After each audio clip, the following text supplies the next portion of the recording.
हमने अपना chapter start किया था फंक्शंस का। तो फंक्शन का जो चैप्टर था उसका मोटिव था कि हम अपना ऐसा कोड जो बार बार रीयूज करना चाहते हैं उसको फंक्शन में डिफाइन करें, और फिर जब भी उस कोड को हमें यूज करना हो हम फंक्शन को कॉल करें। तो फंक्शन डेफिनेशन पहला पार्ट होता है जिसमें हम ये डिफाइन करते हैं कि क्या स्टेटमेंट्स हैं जो फंक्शन के साथ हम रखना चाहते हैं, और जब उन स्टेटमेंट्स को हम रन करना चाहते हैं तो फंक्शन को हमें कॉल करना पड़ेगा। पहले डेफिनेशन आनी चाहिए, उसके बाद ही आप फंक्शन को कॉल कर सकते हैं। एक फंक्शन को आप कितनी बार भी अपने प्रोग्राम से कॉल कर सकते हैं। एक प्रोग्राम में अगर सेम नेम के फंक्शन आप डिफाइन करते हैं तो जो लेटेस्ट डेफिनेशन है फिर आपकी वो एग्जीक्यूट होती है। ठीक है, तो यहाँ तक हम लोगों ने पढ़ लिया था। अब इसके आगे देखते हैं।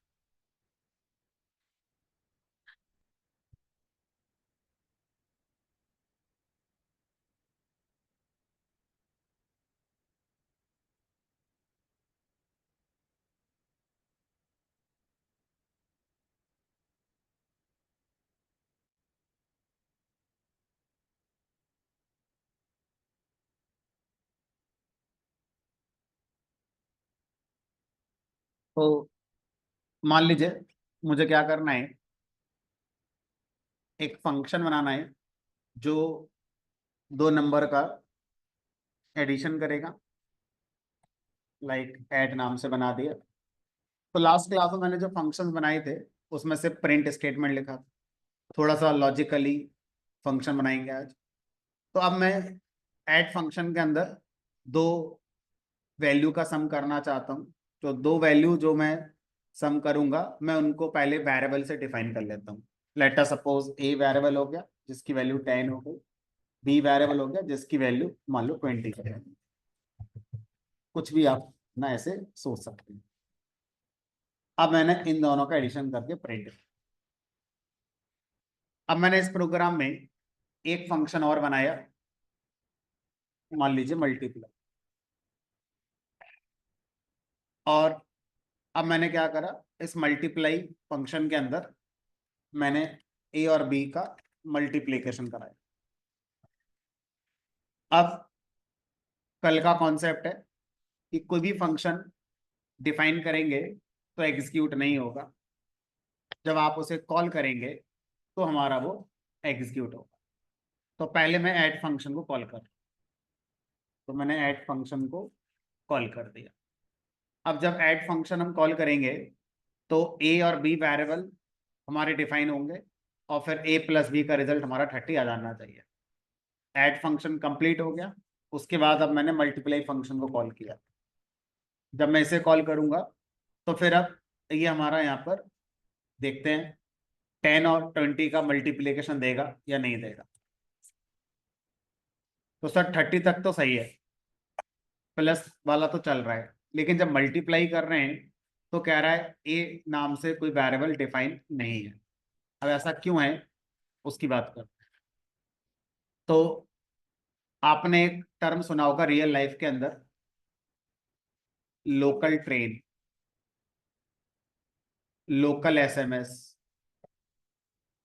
तो इन दोनों वर्ड में एक चीज छुपी हुई है कि लोकल ट्रेन अगर मुंबई में चल रही है तो उस ट्रेन से दिल्ली नहीं आ सकते।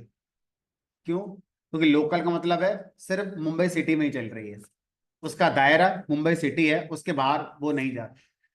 लोकल एसएमएस, लोकल एसएमएस एक एरिया है, उसमें अगर आप करोगे तो चार्ज लगेगा लोकल वाला, उसके बाहर चार्ज आपका दूसरा लगेगा। तो लोकल शब्द में एक बाउंड्री, एक छोटी बाउंड्री डिफाइन होती है, उसके अंदर चीजें लोकल है, उसके बाद फिर लोकल का एक्सेस खत्म हो जाता है। इसी तरह से पाइथन प्रोग्रामिंग लैंग्वेज के अंदर किसी भी फंक्शन के अंदर जो वेरिएबल बनाए जाते हैं इनका एक स्कोप है जो कि लोकल होता है, और ऐसे वेरिएबल को लोकल स्कोप के वेरिएबल कहा जाता है। और इनका इस्तेमाल जिस फंक्शन में ये वेरिएबल बनाए गए हैं सिर्फ ये फंक्शन के स्टेटमेंट ही कर सकते हैं। फंक्शन के बाहर कोई और दूसरा फंक्शन या कोई और स्टेटमेंट इनका यूज नहीं कर सकता। इसलिए मल्टीप्लाई फंक्शन जब कॉल किया गया और यहाँ पर ए और बी वेरिएबल की मल्टीप्लाई कराने की कोशिश करी गई तो एरर आ गई, कह रहा ए नाम का वेरिएबल तो है ही नहीं, क्योंकि वो वेरिएबल ऐड फंक्शन की बाउंड्री तक ही सीमित है, उसके बाहर उसको एक्सेस नहीं किया जा सकता। तो ऐसे वेरिएबल को लोकल वेरिएबल कहा जाता है। अब जिस तरह से लोकल ट्रेन मुंबई चल रही है, लोकल ट्रेन हो सकता है कोलकाता में चलती हो, एसएमएस लोकल अगर एनसीआर में है तो हो सकता है बिहार का अपना लोकल एसएमएस हो, अलग अलग स्टेट का अपना अपना लोकल हो सकता है। ठीक है, इसका मतलब जिस नाम के लोकल वेरिएबल ऐड फंक्शन के अंदर है, अगर आपकी रिक्वायरमेंट में उसी नाम के वेरिएबल उन्हीं वैल्यू के साथ दूसरे फंक्शन में भी चाहिए तो फिर आपको वहां पर भी बनाना पड़ेगा। अब ये कोइंसिडेंस है कि उसी नाम से बनाना है और उन्हीं वैल्यू के साथ बनाना है, अदरवाइज तो आप फ्री हैं, किसी भी नाम से बना सकते हैं।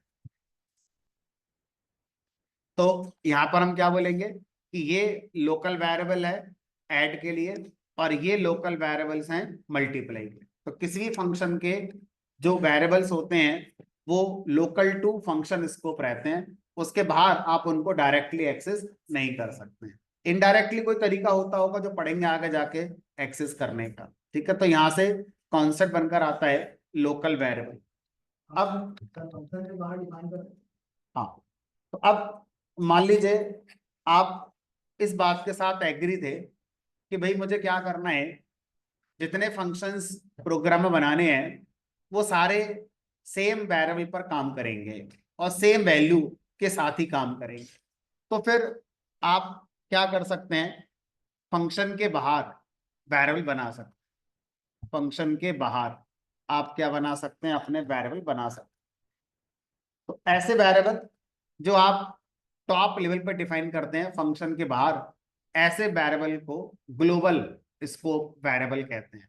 और ग्लोबल स्कोप के वेरिएबल का जो स्कोप होता है वो प्रोग्राम होता है, प्रोग्राम में कोई भी स्टेटमेंट इनका एक्सेस कर सकता है। तो आप यहां भी चलेंगे और यहां भी चलेंगे। तो इस तरह से अगर कोई भी वेरिएबल जो हम फंक्शन के साथ ही स्पेसिफिक रखना चाहते हैं तो हमें उनको लोकल की तरह बनाना चाहिए, और कोई वेरिएबल हम चाहते हैं कि पूरे प्रोग्राम में अवेलेबल होता रहे, किसी भी फंक्शन में अवेलेबल होता रहे, तो हमें उसे ग्लोबल स्कोप में डिफाइन करना चाहिए। अब इंटरेस्टिंग बात यह है कि सर अगर मैं इस प्रोग्राम में से ये सब हटा दूं तो ये सही है गलत है? तो ये तो हम आज तक जानते ही थे। इसका मतलब जाने अनजाने में आज तक हम जितने वेरिएबल बना रहे थे वो सब ग्लोबल स्कोप के वेरिएबल ही बना रहे थे। नया हमने आज सीखा लोकल स्कोप का बना। अदरवाइज पहले दिन से लेके जब से वेरिएबल पढ़ना शुरू करा है हम बाय डिफॉल्ट ग्लोबल स्कोप के वेरिएबल पे ही काम कर रहे हैं। ठीक है, फंक्शन डिक्लेरेशन के बाद वेरिएबल असाइन करते हैं तो वो भी ग्लोबल होगा। ग्लोबल वेरिएबल की डेफिनेशन ये नहीं है कि सबसे पहले डिफाइन करने हैं। ग्लोबल की डेफिनेशन है जो फंक्शन के बाहर होंगे, डायरेक्ट टॉप लेवल पर। टॉप लेवल का मतलब, टॉप का मतलब ये नहीं है सबसे पहले, यहां टॉप शब्द का मतलब है फंक्शन के ब्लॉक के बाहर, डायरेक्ट आपने लिखा है ऐसे करें। तो अब ये स्टेटमेंट कब चलेगा, जब इंटरप्रेटर यहां पर सबसे पहले इस प्रोग्राम को जब रन करने आएगा तो सबसे पहले इस वेरिएबल को मेमोरी में ले आएगा। मतलब अब इस लाइन के बाद से आगे इस वेरिएबल का इस्तेमाल किया जा सकता है। अब जब ये फंक्शन इंटरप्रेटर देखेगा तो क्या अंदर का कोड चलाएगा? भी नहीं, अंदर का कोड तब चलेगा जब फंक्शन कॉल होगा। ठीक है, इसका मतलब सिंटैक्स देख लिया होगा कि सिंटैक्स सही है, लेकिन ये नहीं देखेंगे कि कोई वेरिएबल अभी है या नहीं है। ठीक है, फिर ये फंक्शन चेक कर लिया सही है, अब ये वेरिएबल मेमोरी के अंदर आ गया। ठीक है, बी। अब ऐड फंक्शन कॉल हुआ, जब ये कॉल हुआ तो ये स्टेटमेंट चला। क्या अब तक दोनों वेरिएबल मेमोरी में आ चुके हैं? आंसर इज यस, दोनों मेमोरी में आ चुके हैं, ए भी आ चुका है और बी भी आ चुका है, यानी कि चलेगा, कोई दिक्कत हमारी नहीं है। बी कौन सा वेरिएबल है? ग्लोबल। ए भी कौन सा है? ग्लोबल। तो ग्लोबल का मतलब ए का इस्तेमाल जिस जगह डिफाइन किया गया है उस जगह के बाद से पूरे प्रोग्राम में हो गया। लेकिन ये ग्लोबल लाइन नंबर 9 से बना है। उससे पहले कोई भी कोड जो टॉप लेवल पर है अगर बी का इस्तेमाल करेगा तो एरर आ जाएगी, है ही नहीं। इसके बाद का कोड अगर बी का इस्तेमाल करेगा तो चलेगा। तो इसके पहले वाला कोड सर ये कर तो रहा है हमने, लेकिन चला तो नहीं। ये कोड चला कब? ये चला इस लाइन के बाद। कब? जब ये कॉल हुआ, इसलिए हमारा यूज हो पा रहा है यहाँ पर। अब अगर मैं यहाँ पर ऐसे प्रिंट कर दूं, प्रिंट बी, तो आप ये थोड़ी कहेंगे कि बी तो ग्लोबल वेरिएबल है, पूरे प्रोग्राम में चलेगा। तो ग्लोबल का मतलब है जिस लाइन से डिफाइन किया गया है उसके बाद से ग्लोबल, ना कि पूरे प्रोग्राम में। तो सर ये तो लोकल के अंदर भी है। अगर मैं किसी फंक्शन के अंदर वैल्यू बनाऊंगा ऐसे करके और मैंने यहाँ पर लिख दिया ए इक्वल टू समथिंग, तो इसके बाद में ए का यूज कर सकता हूँ, इसके पहले थोड़ी कर सकता हूँ ए का यूज। फिर तो वहां भी एरर आ जाएगी। हमने कहा ये अंडरस्टूड वाली बात है कि किसी भी वेरिएबल का स्कोप जब वो डिफाइन किया जाता है वहां से शुरू होता है और फिर वो किस स्कोप का वेरिएबल है फिर पूरे स्कोप तक उसका रहता है। ठीक है, तो इसका मतलब यहाँ पर जो आपका वेरिएबल ए है और बी है दोनों ही क्या कहलाएंगे? ग्लोबल वेरिएबल आपके कहलाएंगे। बी इज नॉट डिफाइंड क्योंकि यहाँ पर आपने पहले यूज कर लिया, जबकि डिफाइन कब होगा? वो यहाँ पर। इसलिए यहाँ पर क्या आ गई हमारी? रीडेबिलिटी बनी रहे इसलिए हम इसको ऊपर कर देते हैं। समझ में आ गया? ठीक है, चलो। तो लोकल वेरिएबल ग्लोबल वेरिएबल की कहानी क्या है ये हमारी समझ में आ जाती है। अब अगला पॉइंट क्या आता है? अगला पॉइंट आता है कि सर इस प्रोग्राम में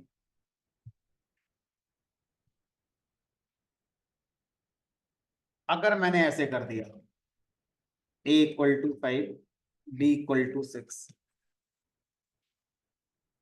तो क्या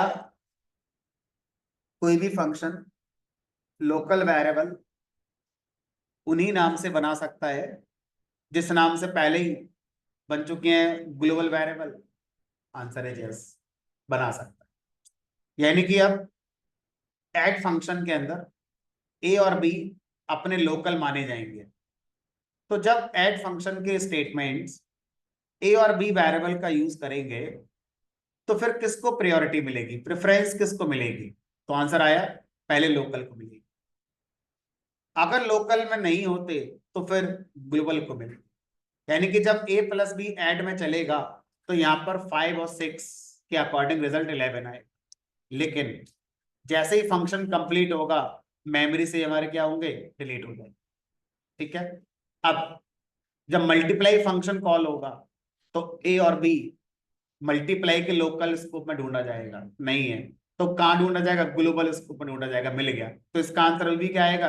10 और 20 का मल्टीप्लीकेशन 20। अब अगर मैं ऐड फंक्शन को दोबारा कॉल कर दूं तो क्या हम ये कहें कि अब दोबारा तो चल ही नहीं सकता क्योंकि मेमोरी में आए थे डिलीट हो गए? अब जितनी बार फंक्शन कॉल होगा लोकल वेरिएबल उतनी बार मेमोरी में एलोकेट होंगे और फंक्शन कंप्लीट होने पर हमारा डिलीट हो जाएगा।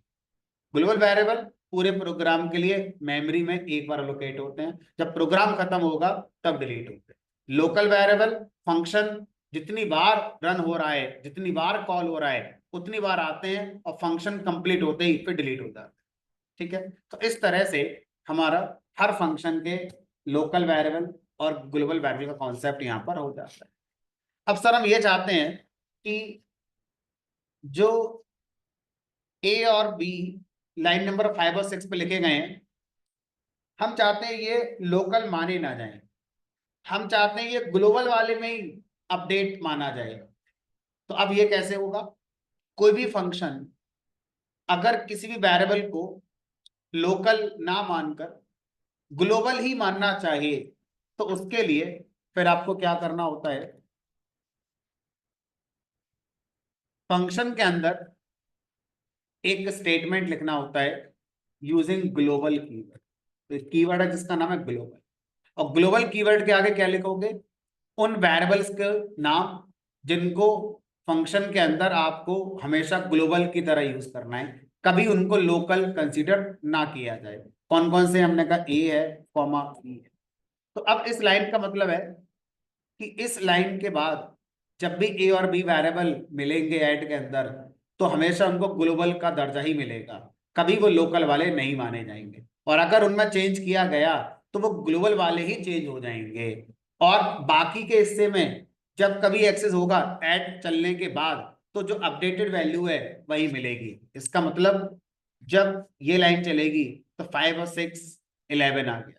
और जब ऐड फंक्शन कंप्लीट होने के बाद मल्टीप्लाई फंक्शन चलेगा, तो यहाँ पर ए और बी की वैल्यू क्या कंसीडर करेगा ये, 5 और 6 30, ना कि ये वाली, क्योंकि यही वाली तो यहाँ पर अपडेट हो गई है हमारी।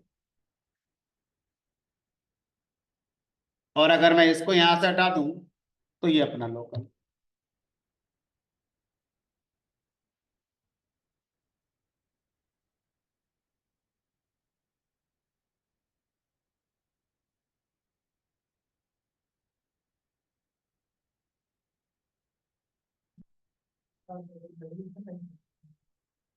नहीं, जिस समय ग्लोबल डिफाइन करते हैं उस समय वैल्यू डिफाइन नहीं कर सकते, अलग स्टेटमेंट लिखना पड़ेगा।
A variable is said to be local if it is defined inside block of a function.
Top level शब्द का मतलब है any statement without indentation is known as top level.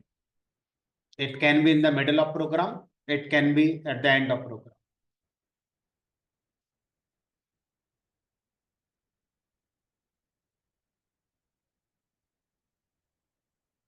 All top level variables are by default global.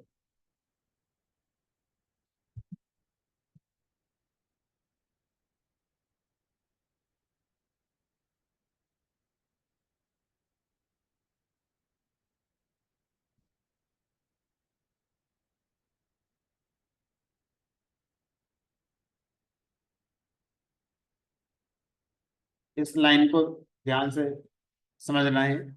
It can be used by all statements of program, नहीं all further statements. मतलब जिस line से बनाया गया है उसके आगे के स्टेटमेंट कितने भी हों सब में यूज हो सकता है. अगर मैं फर्दर हटा दूंगा तो मीनिंग बदल जाएगा.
तो अगर फंक्शन के अंदर लोकल और ग्लोबल वेरिएबल का नाम सेम है तो फंक्शन के अंदर प्रायोरिटी हमारा जाती है लोकल के लिए.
तो अगर आप फंक्शन के अंदर ग्लोबल कीवर्ड से कोई वेरिएबल बनाते हैं और उस नाम से पहले से ग्लोबल नहीं है तो फर्क नहीं पड़ता, बन जाएगा.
टू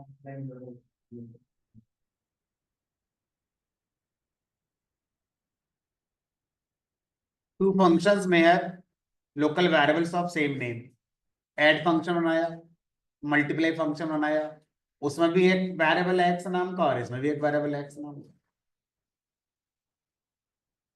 तो ऐसा नहीं है कि वो एक्स इस एक्स को मॉडिफाई कर, नहीं, उसका अपना एक्स है, इसका अपना एक्स।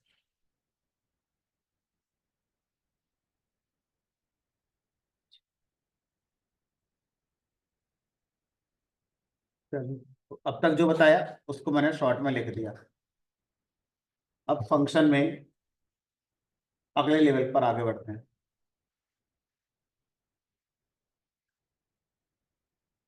अगर मैं एक फंक्शन डिफाइन करूं और वो फंक्शन में क्या करे,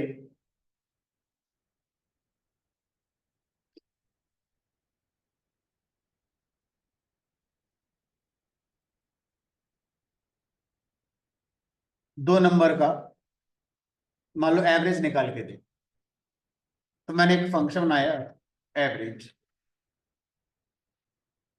अब ये दो नंबर का एवरेज निकाल के दे, ये सोचकर मैं इस फंक्शन को बना रहा।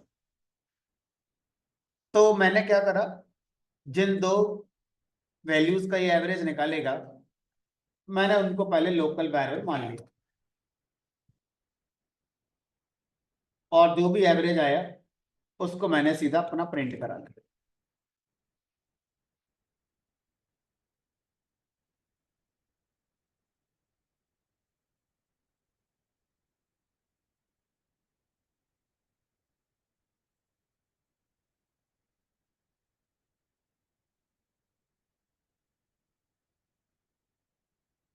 अब मैंने एवरेज फंक्शन को कॉल किया। कॉल जब हम करेंगे तो ए की वैल्यू 3, बी की वैल्यू 4 बनेगी, सी में आ गया, कितना आ गया 7, सी में 7.5, मतलब कितना 3.5 आ गया आउट। अब मैंने क्या करा, इस फंक्शन को फिर से कॉल करा। अब क्या आएगा आउटपुट, भाई सेम ही आएगा। दोबारा कॉल करोगे फिर से ये आएगा, मेमोरी में 3, बी आएगा फिर से 4, तो रिजल्ट तो हर बार सेम ही आएगा। अगर मैं इस फंक्शन को 100 बार कॉल करूं तो हर बार ये क्या रिजल्ट देगा, सेम। हमने फंक्शन का चैप्टर जब इस्तेमाल करा था, सॉरी शुरू करा था, तो उसमें एक बात हमने सीखी थी कि फंक्शन सिर्फ लॉजिक को रीयूज करे, अलग इनपुट पर अलग आउटपुट दे। तो मैं चाहता हूं ये फंक्शन एवरेज का काम तो करे, लेकिन जिन दो नंबर का एवरेज निकाल रहा हर बार अलग अलग रखे, तो शायद ये फंक्शन ज्यादा अच्छा कहलाएगा। हमें इस फंक्शन में रीयूज करना है लॉजिक को, ना कि डिक्टो कोड कॉपी पेस्ट चलाना है। लॉजिक रीयूज होना चाहिए। तो सर इसका मतलब तो ये हो गया कि जब एवरेज फंक्शन कॉल करें तो ए की वैल्यू 3 की जगह कुछ और हो जाए, बी की वैल्यू 4 की जगह कुछ और हो जाए। तो ऐसा कैसे हो सकता है, आपने अगर लिख दी पहले ही फिर तो वही होगा। तो जब भी, हाँ चलो इस वाले बात पर भी डिस्कशन करते हैं। It is not a good practice to take input from user inside function. मतलब आपका मन अगर कर रहा है कि a equal to int input enter value of a, b equal to फिर से एंटर वैल्यू ऑफ b, तो जितनी बार फंक्शन चलेगा यूजर से इनपुट आएगा और उसके अकॉर्डिंग आपका एवरेज काम करेगा। तो फिलहाल सिंटैक्टिकली तो ये बात सही है कि आप ऐसा कर सकते हैं, बट एक अच्छी प्रैक्टिस नहीं मानी जाती है कि आप फंक्शन के अंदर यूजर इनपुट लें। क्यों नहीं मानी जाती, इसका आंसर शायद आज की क्लास के लास्ट में, या हो सकता है कुछ क्लास के बाद मिल जाएगा आपको। ठीक है, तो फिलहाल के लिए हम मान लेते हैं कि फंक्शन के अंदर इनपुट यूजर से लेना अच्छी प्रैक्टिस नहीं है। तो एक डिफरेंट कॉन्सेप्ट लॉन्च करा गया, क्या, कि अगर आपको किसी फंक्शन से किसी फंक्शन को इनपुट पहुंचाना है तो आप इनपुट कॉल करते समय पहुंचाएंगे, यूजर से इनपुट नहीं लेकर आना है। कॉल जब कर रहे हैं फंक्शन उस समय इनपुट देने की फैसिलिटी जोड़ेगी। तो कॉल हम लाइन नंबर 7 पे कर रहे हैं, बताओ कैसे करें। तो उसके लिए क्या बोला गया, जो भी इनपुट देना है यहां पर दो 3, एक और देना है कॉमा लगा कर दो, और देना है कॉमा लगा, हमने कहा नहीं 2 ही देने हैं। हमने कहा अब जब दोबारा कॉल करोगे तो फिर से इनपुट देने का मौका है, कुछ भी दे दो जो आपका मन करे। तो इसका मतलब एवरेज फंक्शन जब कॉल होगा तो वो चाहता है कि इस इनपुट पर लॉजिक लगे। जब दोबारा कॉल किया गया तो इस बार हम चाहते हैं कि इस इनपुट पर लॉजिक चले। अब अगर मैं कॉल करते समय फंक्शन में इस तरह से इनपुट ला रहा हूं तो उस इनपुट को मुझे दो वेरिएबल में स्टोर करना पड़ेगा। वो वेरिएबल फंक्शन के ब्लॉक में नहीं बनेंगे, वो वेरिएबल फंक्शन की डेफिनेशन में जो हम पैरेंथेसिस बनाते हैं यहां पर बनेंगे। ये ऐसे कर ए कॉमा, तो इस तरह से ये वैल्यू 3 इस वेरिएबल में जाके स्टोर हो जाएगी और ये वैल्यू जाके इसमें स्टोर हो जाएगी। ठीक है, तो इस तरह से आपका रिजल्ट जो भी आएगा प्रिंट हो जाएगा। अब जब दोबारा फंक्शन कॉल करेंगे तो इस बार 6 जाएगा ए में और 8 जाएगा बी में, और इस बार जो इनपुट इनमें पहुंचा है ये आपका अकॉर्डिंगली कैलकुलेट करके रिजल्ट। अब आप यूजर से इनपुट अगर लेने के इच्छुक थे तो आप यहां ले आओ और फिर जो इनपुट आए उनको यहां पास कर दो और यहां पास। फंक्शन को फ्री रखो यूजर इनपुट से। कॉल करते समय आप इनपुट ले आओ, फाइल से ले आओ, टेबल से ले आओ, यूजर से ले आओ, कहीं से ले आओ और फिर इस तरह से पास करो। फंक्शन के अंदर आपको user input, file input, database input का कोड नहीं लिखना है। ठीक है, चलो अब टेक्निकल नाम तो रन टाइम पे ले लो ना, ऐसे करके ले लो। चलो अभी आपका आंसर दे देंगे। पहले जो बातें लिखी हैं इनका टेक्निकल नाम लिख सकते हैं। वो वेरिएबल जो फंक्शन की डेफिनेशन में बनाए जाते हैं ना कि फंक्शन के ब्लॉक में, ऐसे वेरिएबल को पैरामीटर कहा जाता है। इनको वेरिएबल की जगह पैरामीटर्स कहा जाता है वेरिएबल्स ही, लेकिन इनका नया नाम आ गया पैरामीटर्स। तो मैं आपसे कहूं वेरिएबल बनाओ तो इसका मतलब है कि या तो ग्लोबल वेरिएबल बनाने हैं या लोकल वेरिएबल बनाने हैं फंक्शन के अंदर। अगर मैं आपसे कहूं पैरामीटर बनाओ, इसका मतलब कि फंक्शन की डेफिनेशन बनाने हैं वेरिएबल, ना कि एज ए स्टेटमेंट बनाने। ठीक है, अब जो पैरामीटर्स हैं ये कहते हैं हमारा स्कोप भी लोकल होता है, मतलब हमारा इस्तेमाल फंक्शन के अंदर का कोड ही कर सकता है, फंक्शन के बाहर कोई भी हमारा इस्तेमाल करेगा तो एरर आएगी, क्योंकि फंक्शन के अंदर जो पैरामीटर्स हैं इनको भी लोकल स्कोप में ही असाइन किया जाता है। इसका मतलब जब हम इसको कॉल करेंगे तो ए और बी मेमोरी में क्रिएट होंगे विद वैल्यू 3 एंड 2, और जब तक फंक्शन चल रहा है तब तक ए और बी मेमोरी में रहेंगे। जैसे ही फंक्शन कंप्लीट होगा ये इस कॉल के लिए, वैसे ए और बी खत्म। अब दोबारा जब एवरेज फंक्शन कॉल करा तो फिर से मेमोरी में अलोकेट होंगे ए और बी, और इस बार वैल्यू 6 और 8 उनकी आएगी। ठीक है, तो इस तरह से इनका जो भी मेमोरी एलोकेशन है वो लोकल वेरिएबल के हिसाब से होता है। सिर्फ पैरामीटर कहने का मतलब ये होगा कि ये ब्लॉक के अंदर नहीं है, ये हमारा डेफिनेशन का हिस्सा है।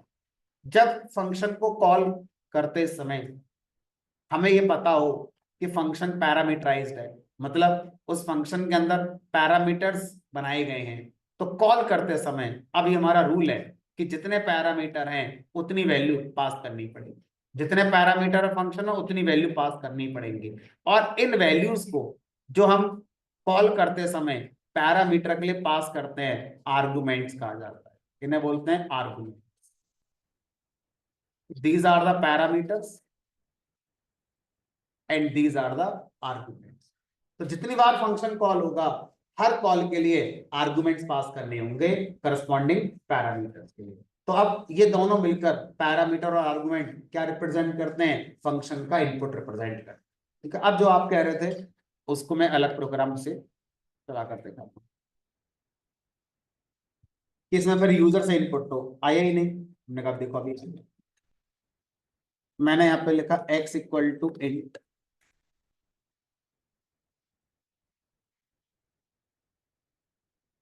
Enter first value, y equal to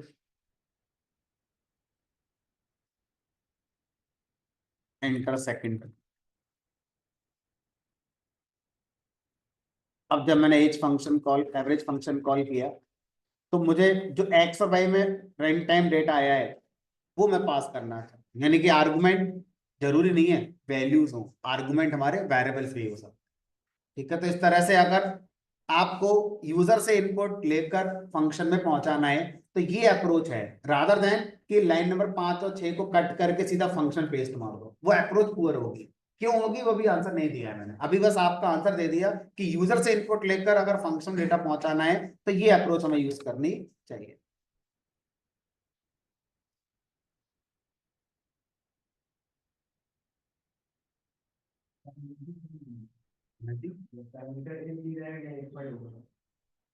नहीं, पैरामीटर का नाम आपने ए और बी रखा है, अब आप उसका नाम कुछ भी रख सकते हैं। जो लाइन नंबर 5 पे आपने एक्स और वाई नाम के बनाए वेरिएबल, अगर हम सोचें तो ये कैसे वेरिएबल है, स्कोप वाइज, ग्लोबल। तो आप इनका नाम अगर ए और बी करना चाहो तो इनका नाम भी ए और बी कर सकते हैं, क्योंकि जो पैरामीटर वाले ए और बी हैं उनका वजूद, उनका एग्जिस्टेंस सिर्फ एवरेज फंक्शन की बाउंड्री के लिए है। एवरेज फंक्शन खत्म, ए और बी वो खत्म। अगर आपके प्रोग्राम में कहीं और ए और बी हैं तो वो जिस जगह के हैं उस जगह के हिसाब से अभी भी यूज होते रहेंगे। तो आप चाहें तो इनका नाम भी ए और बी यहाँ पर रख सकते हैं ऐसे करके, और फिर यहाँ पर ए और बी ऐसे पास करें। कंफ्यूजन क्रिएट हो सकता है बट फिर पाइथन को कोई कंफ्यूजन नहीं है, वो अपना क्लियर है।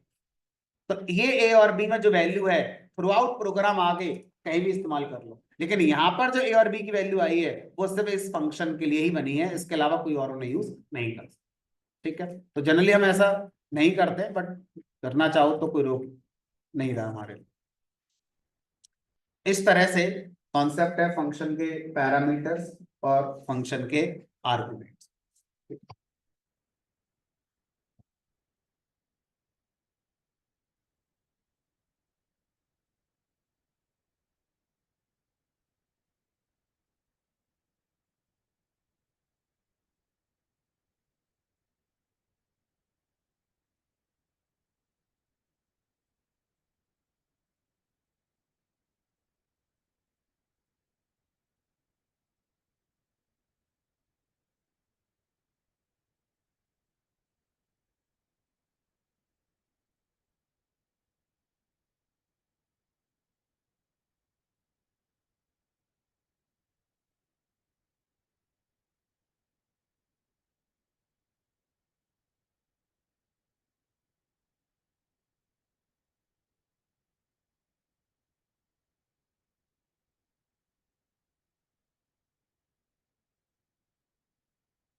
2 पॉइंट जो मैंने एक्स्ट्रा लिखे हैं करके दिखाता हूँ।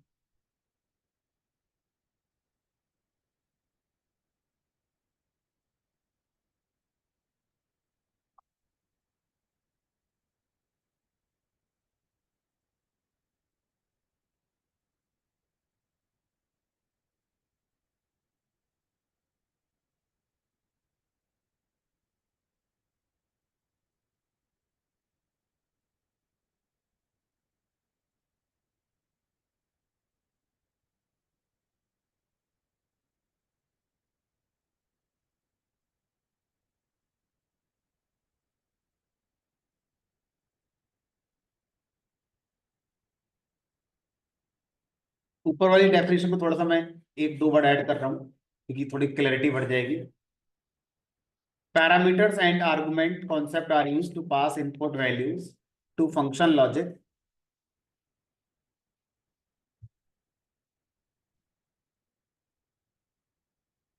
at the time of कब फंक्शन, जब फंक्शन कॉल करते हैं उस समय इनपुट वैल्यूज हम पास कर सकते हैं फंक्शन लॉजिक।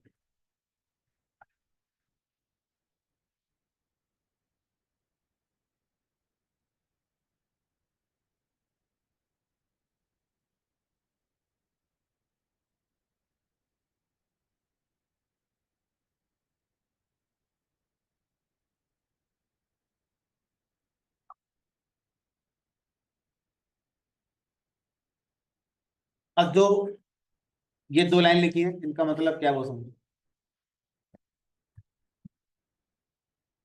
एरर, पैरामीटर का नाम अलग अलग होना चाहिए, सेम नेम के दो पैरामीटर एक ही फंक्शन में नहीं हो सकते। Duplicate not allowed. दूसरा, आप किसी भी पैरामीटर का एक्सप्रेशन नहीं बना सकते। आप सोचें चलो इसमें b मल्टीप्लाई 2 कर लेते हैं तो b में जो वैल्यू आएगी वो गुणा 2 होकर आगे यूज होगी, ऐसा भी नहीं करते। तो जो पैरामीटर है वो सिंपल वेरिएबल होना चाहिए, ना कि एक एक्सप्रेशन होना चाहिए, और वो वेरिएबल ही होना चाहिए। मतलब आप सोचो मैं ऐसे लिख दूंगा तो एरर आ जाएगी। पैरामीटर एक वेरिएबल ही होता है, कोई वैल्यू नहीं हो सकती। ठीक है, तो डेफिनेशन में लिख दिया मैंने, इट इज अ वेरिएबल। ठीक है, डुप्लीकेट अलाउड नहीं है, expression allowed.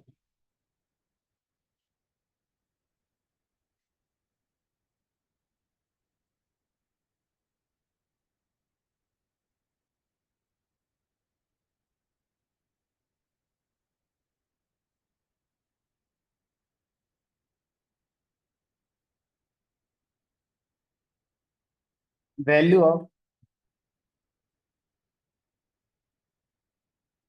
Parameter is called argument.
Arguments duplicate भी हो सकते हैं, दो आर्गुमेंट सेम हो सकते हैं, कोई दिक्कत नहीं है। आर्गुमेंट वैल्यू भी हो सकता है, वेरिएबल भी हो सकता है, एक्सप्रेशन भी हो सकता है, कुछ भी हो सकता है। किसी भी पैरामीटर को जो वैल्यू देना चाहते हो उसको आर्गुमेंट कहा जाता है।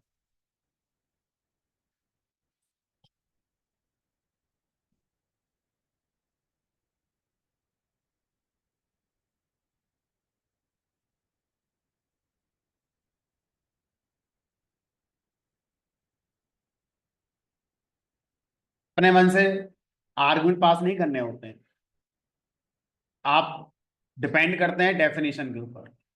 फंक्शन डेफिनेशन देने वाले ने फंक्शन को जितने पैरामीटर के साथ बनाया है, कॉल करने वाले को उतने आर्गुमेंट देने ही पड़ेंगे, ना कम ना ज्यादा।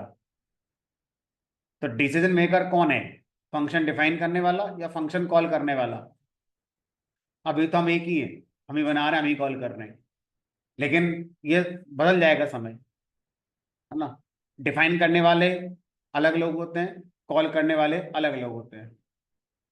पैसा वो कमाते हैं जो डिफाइन करते हैं, कैरियर शुरू करते हैं जो फंक्शन कॉल करते हैं। एज ए फ्रेशर आपका काम बने बनाए फंक्शन कॉल करना होता है। तो आपको पहले पता होना चाहिए कि जो फंक्शन आप कॉल कर रहे हैं वो कितने पैरामीटर का है, और फिर उतने ही आर्गुमेंट आपको पास करने होते हैं।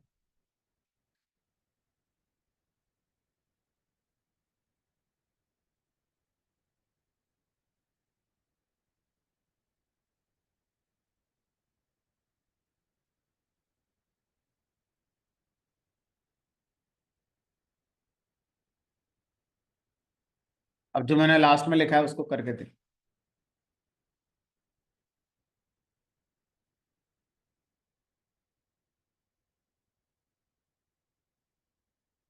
मैंने क्या करा यहाँ पर, बस एक ही दे दिया, दूसरा दिया ही नहीं। जबकि मैंने फंक्शन जब डिफाइन किया है तो दो पैरामीटर बनाए हैं, तो मुझे अब दो आर्गुमेंट देने पड़ेंगे, देने पड़ेंगे। नहीं देंगे तो चिल्लाएगा, कह रहा है वन मिसिंग आर्गुमेंट, एक आर्गुमेंट मिसिंग है बी के लिए। हमने कहा चलो ज्यादा कर देते हैं, फिर मना करेगा, इतने नहीं चाहिए, दो ही चाहिए बस, तीन क्यों दे दिए। तीन दिए गए हैं, जरूरत है दो की बस। ठीक है। Average takes two argument. ठीक है। चलो, तो अब ये वाला रूल समझ में आ गया। तो अब जैसे जैसे हम आगे बढ़ेंगे, पैरामीटर और आर्गुमेंट टर्म इंटरचेंजेबली बोल सकते हो, बोलना हो। मतलब आप इनको आर्गुमेंट बोलना चाहो तो इनको बोल दो, इनको पैरामीटर बोलना चाहो तो बोल दो। समझ में आना जरूरी है। एक्चुअल डिफरेंस क्या है ये हमारी समझ में आ गया। ठीक है। तो जावा लैंग्वेज में और सी लैंग्वेज में इनको फॉर्मल आर्गुमेंट और इनको एक्चुअल आर्गुमेंट के नाम से भी जाना जाता है। ठीक है। तो जो पैरामीटर्स हैं, also known as formal arguments in C, C plus plus and Java language.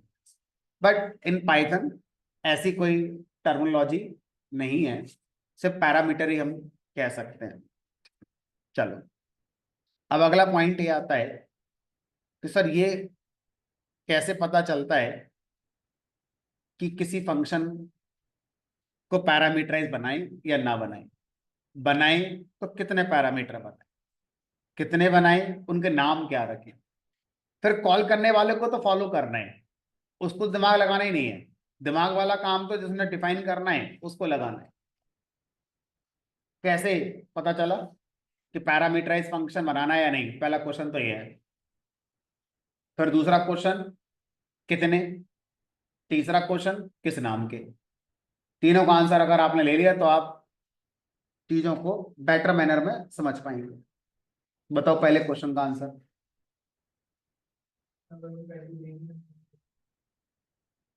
अब जैसे हम कोई फंक्शन बना रहे हैं, हम चाहते हैं जितनी बार फंक्शन कॉल हो वो कोई लॉजिक एग्जीक्यूट करे, लेकिन उस लॉजिक में कुछ तो डेटा इस्तेमाल करेगा। जैसे एग्जाम्पल के तौर पर मैं एक फंक्शन बनाना चाहता हूं जो सिंपल इंटरेस्ट निकालने का काम करता है। अब मुझे पता है कि सिंपल इंटरेस्ट अगर फंक्शन निकालता होगा तो उसे प्रिंसिपल की जरूरत पड़ेगी, रेट ऑफ इंटरेस्ट की जरूरत पड़ेगी, और टाइम की जरूरत पड़ेगी। तो वो अपने आप थोड़ी सेट कर लेगा वो फंक्शन। तो वो जो कॉल करेगा शायद वो बताना चाहेगा, और फंक्शन सिर्फ अपने अंदर लॉजिक लिखे। कॉल करने वालों को नहीं पता कि पीआरटी पर 100 होता है। वो फंक्शन जिसने बनाया उसे पता होना चाहिए कि पीआरटी अपॉन 100 होता है। इसका मतलब इस लॉजिक को रन करने के लिए मुझे हर बार तीन वैल्यू की जरूरत पड़ती है। तो उन तीन को क्या बना दो, अपने पैरामीटर बना दो। किस नाम से बनाओगे? एबीसी नाम से बना दो, तो बढ़िया है, पी और आर और टी नाम से ही बना दो, रीडेबिलिटी और अच्छी हो जाएगी। अगर मुझे सर्किल का एरिया निकालने का फंक्शन बनाना है तो बताओ कितने पैरामीटर होने चाहिए उसमें? एक। कौन सा? रेडियस। अब पाई को क्या करोगे बनाकर? पाई की वैल्यू यूजर से क्यों पूछ रहे हो? अगर 4 बार यूजर कॉल करेगा तो चारों बार सही बताएगा। तो ऐसा इनपुट जो हर कॉल के लिए आपको लगता है सेम ही होगा, तो उसको आप पैरामीटर और आर्गुमेंट के थ्रू रीड ना करें। फिर आपको क्या करना है, ऐसे इनपुट को मैन्युअली वेरिएबल बनाकर ऐसे रख देना है, क्योंकि जरूरत ही नहीं बार बार मांगने की। पहले लोकल वेरिएबल बनाकर रख दो, as a statement local variable बनाकर रख दो। ठीक है, सिर्फ उनको पैरामीटर बनाओ जो कॉल करने वाले से आपको लगता है कि हर बार हमें मिलना चाहिए। समझ में आ रहा है? चलो, तो अब दो चार फंक्शन बना कर दिखाओ फटाफट। एक तो सिंपल इंटरेस्ट का बना कर दिखाओ, सर्किल के एरिया का बना कर दिखाओ, रेक्टेंगल के एरिया का बना कर दिखाओ, और इवन ऑड का बना कर दिखा दो। फटाफट से चार फंक्शन बना कर दिखा दो। तो पहले यूजर के बाद ही ग्लोबल कीवर्ड यूज भी कर सकते थे। ग्लोबल स्टेटमेंट में अलाउड है, पैरामीटर लिस्ट में अलाउड नहीं है। नहीं, अगर हमने जैसे ए को पास कराया, उसके बाद हमने अंदर लिखा ग्लोबल ए, तो वो चलेगा। ग्लोबल ये नहीं चला ना। हाँ, तो वो नहीं चलेगा क्योंकि उस नाम से ऑलरेडी पैरामीटर बन चुका है। अब उसको ग्लोबल नहीं बना सकते क्योंकि पैरामीटर का भी ग्लोबल नहीं हो पाएगा।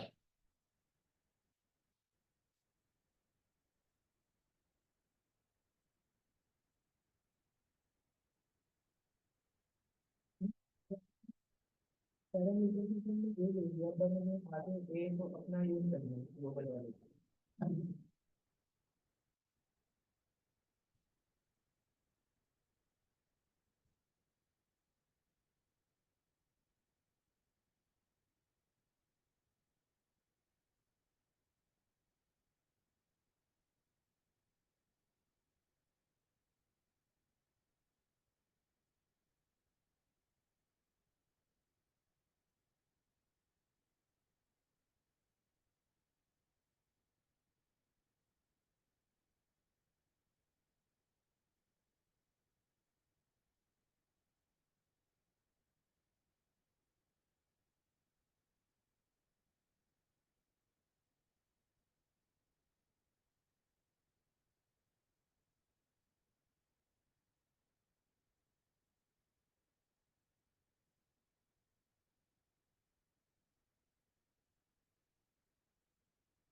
बनाओ चार फंक्शन। डिवीजन के लिए अपने आप मान लेना, 30 से ऊपर थर्ड डिवीजन है, 45 तक, 45 से 49 तक सेकंड है, और 60 से फिर फर्स्ट डिवीजन है। अपने आप कोई भी पैरामीटर अपनी रेंज में डिफाइन कर लेना।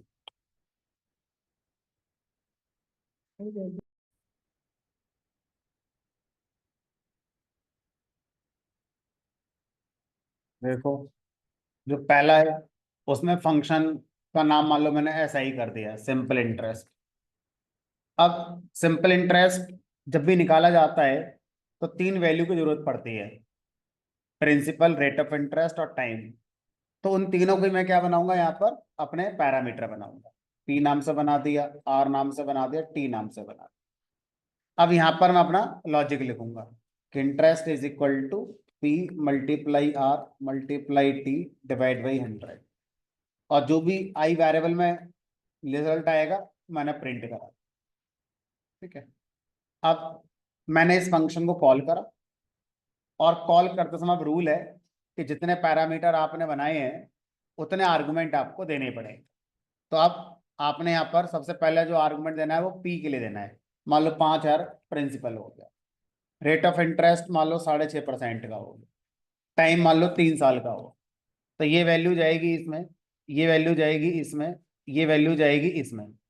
इस फार्मूले के अकॉर्डिंग आपका इंटरेस्ट निकल कर आ जाएगा कि 5,000 रुपये 3 साल बाद लौटाओगे, 6.5% के एनुअल ब्याज के अकॉर्डिंग कितना आपको इंटरेस्ट पे करना पड़ेगा, 975 रुपये का ब्याज आपको देना पड़ेगा। ठीक है, अब दूसरा फंक्शन है एरिया ऑफ सर्किल निकालने का।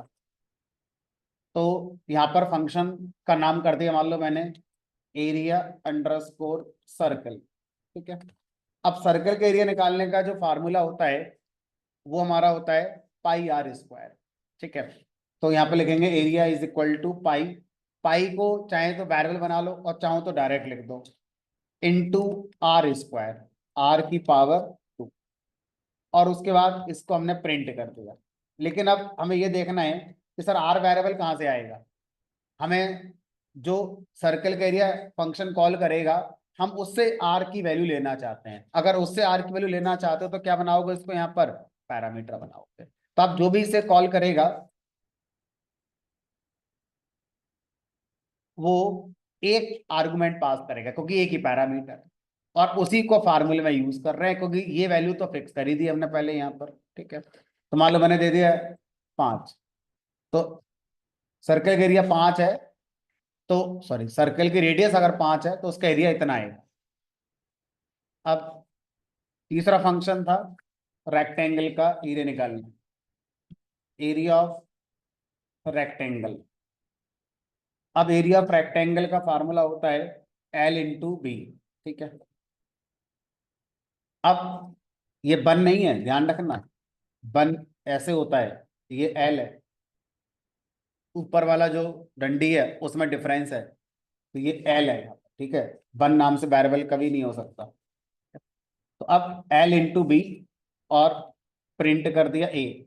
अब सर ये एल और बी की वैल्यू कहाँ से आएगी, हमने कहा जो कॉल करने वाला है हम उससे लेना चाहते हैं, तो फिर क्या बनाने पड़ेंगे, दोनों को पैरामीटर बनाने पड़ेंगे। अब कॉल करते समय हम इनकी वैल्यू पास कर सकते। मान लो मैंने 4 और 5 छोटी सी करी। आखिरी था फंक्शन बनाएंगे जो आपका डिवीजन निकाल कर देगा। अब डिवीजन के लिए इफ आपके जो मार्क्स हैं वो बिलो 30 हैं तो हमने फेल कर दिया कि भाई फेल हो गए। Elif marks greater than equal to 30 है एंड मार्क्स लेस देन 45 है, तो प्रिंट कर दिया थर्ड डिवीजन। ठीक है, तो मैं इनलाइन यूज कर ले रहा हूं ताकि थोड़ा सा याद आ जाए कि ये भी कुछ था पाइथन के अंदर। ठीक है, एलिफ चाहो तो अलग अलग नेक्स्ट लाइन पे लिख दो, फर्क नहीं पड़ता। Marks greater than equal to 45 and marks less than 60, तो सेकंड डिवीजन हो।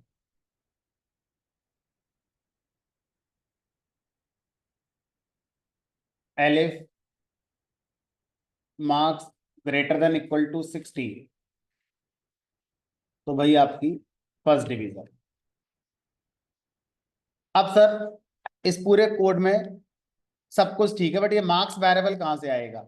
हमने कहा ये तो यूजर बताएगा ना आपसे कितने मार्क्स आए, कॉल करते समय जब फंक्शन कॉल किया जाएगा तब बताएगा। तो अब अगर मैं मार्क्स को कॉल करते समय लेना चाहता हूं तो मैं इसको क्या बनाऊंगा, फिर यहाँ पैरामीटर बनाऊंगा ऐसे करके। अब इसे कॉल कर दो यहाँ पर डिवीजन फंक्शन को। मान लो 46% नंबर आए तो आप सेकेंड डिवीजन से पास हो गए। दोबारा कॉल करा, मान लो आपके 29 नंबर आए, आप फेल हो गए। जितनी बार कॉल करोगे हर बार मार्क्स की वैल्यू आप पास करोगे ऐसे करके। तो इस तरह से इन फंक्शंस को हमें बनाना था।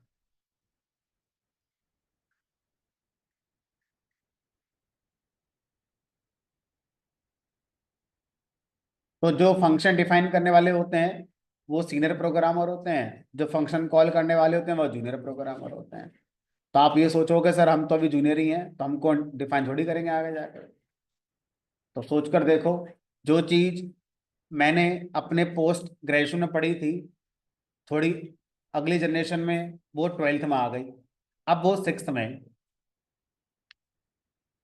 पाइथन जो मैंने अपनी कॉलेज लाइफ में पढ़ी नहीं थी कभी, और अब लोग ग्रेजुएशन और पोस्ट ग्रेजुएशन में पढ़ रहे हैं, अब वो सीबीएसई आईसीएसई वाले छठी क्लास में पढ़ा रहे हैं। इसका मतलब जो चीज एक सीनियर से एक्सपेक्ट करी जा रही है इंडस्ट्री से, वो सब शिफ्ट होकर कहाँ आ गई है, सब जूनियर पर आ गई है। और जूनियर इसी भरोसे बैठा रहे कि मेरा काम तो यही है, तो वो कभी सेलेक्ट ही नहीं होगा आगे कंपनी में, क्योंकि कंपनी की एक्सपेक्टेशन बहुत बढ़ गई है। क्यों बढ़ गई है, भीड़ बहुत आ रही है। पहले क्या था, भीड़ नहीं आती थी, दो चार लोग जानते थे, जो आता था आ जाओ तुम ही आ जाओ, इंटरव्यू है ही नहीं कोई। अब भीड़ इतनी आ रही है क्या करें। उसके बाद कंपनी कह रही है तुम्हें ये भी आना चाहिए, तुम्हें ये भी आना चाहिए, तुम्हें सब आना चाहिए। अब आप ये कहोगे हम फ्रेशर हैं कितना पढ़ लें, तो कोई बात नहीं, दूसरे के पास चले जाते हैं, उसको आता होगा, उससे मतलब बात कर लेंगे। तो एक टाइम था जब कहा जाता कि मेडिकल की पढ़ाई 20 घंटे की होती है, अब सारी पढ़ाई ऐसी हो गई है। कंपटीशन इतना हो गया, क्या करें, भीड़ बहुत आ रही है।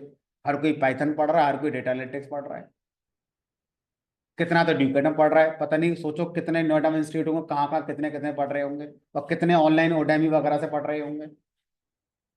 नौकरी वही है लेकिन गिनी चुनी। तो जब सब लोग आएंगे, तो जो नौकरी देने वाला है आराम से बैठ के चुनेगा आपको, हर पहलू पर परखेगा आपको, आपका स्किल भी देखेगा, आपकी रीजनिंग भी देखेगा, आपकी कम्युनिकेशन इंग्लिश में कैसी वो भी देखेगा, सब देखेगा, छांट बीन के लेगा बंदे। अब वो माल इतना मार्केट में, क्या करें। ठीक है, तो मतलब सिर्फ पाइथन आती है, कुछ होना नहीं है इससे। और अगर हमें ये भी नहीं आ रहा है तो कुछ नहीं हो रहा है फिर हमारी लाइफ में, बस हम इंतजार कर रहे हैं कोर्स खत्म हो, सर्टिफिकेट मिले और काम खत्म हो। चलो, आज इतना ही, कल मिलेंगे। घर जाकर रिकॉर्डिंग देखो, इन फंक्शंस को दोबारा बनाओ, अपने आप से बनाने की कोशिश करो, इसी तरह के और फंक्शन बनाने की कोशिश करो। इवन ऑड का फंक्शन बनाने की कोशिश करना घर जाके। एक फंक्शन लिखो जो इवन ऑड वाला काम करेगा, नंबर मांगेगा, बताएगा इवन है या ऑड है। ठीक है, इसी तरह से फंक्शन बनाओ जो एक नंबर मांगेगा, उसका फैक्टोरियल प्रिंट करके देगा। तो मैं लिख दे रहा हूँ, घर जाके बिजी रखना अपने आप को।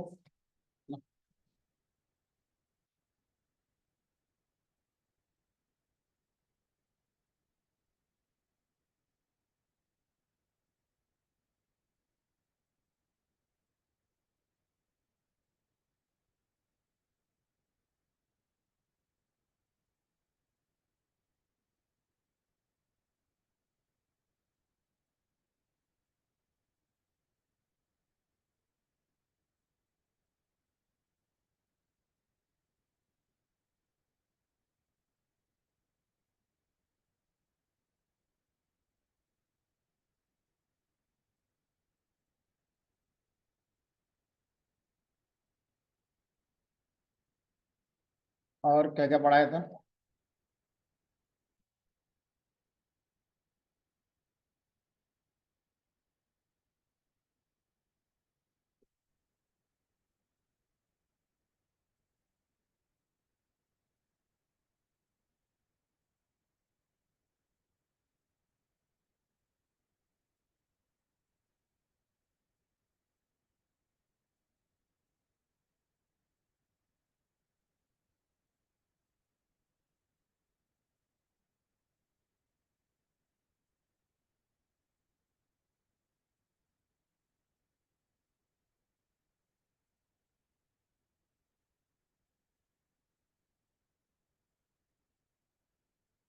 तो इतने बनाओ, फिर इतने बना लोगे तो आप सोचो जितने आपने अब तक असाइनमेंट बनाए हैं, इफ के, लूप के, लिस्ट के, सेट के, या जितने भी बनाए हैं, सबके फंक्शन बना लो।